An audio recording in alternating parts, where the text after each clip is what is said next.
This is the Lone Creator YouTube. We hope this video helps. You start by defining who the app helps and the measurable outcome you'll deliver. Once defined, pick platform and tech stack so you can scaffold code today. Make sure to formalize data types, storage locations, and encryption standards. This saves rework.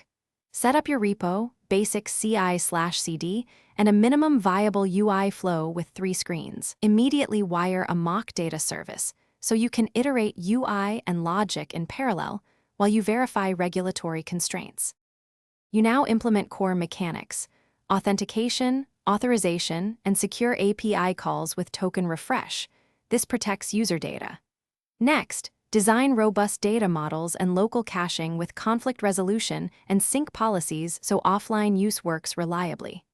Once done, integrate device sensors and platform health APIs, mapping raw signals to meaningful metrics. Make sure to build calibration and validation steps so sensor variance doesn't corrupt analytics.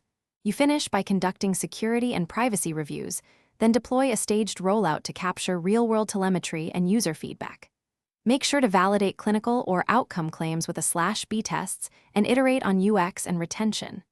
Monitor crash logs, sync metrics, and permission denials closely after launch.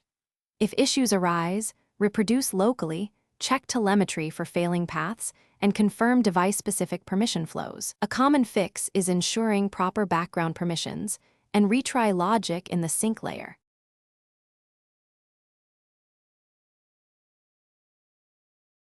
Thanks for watching. Consider subscribing if we helped you.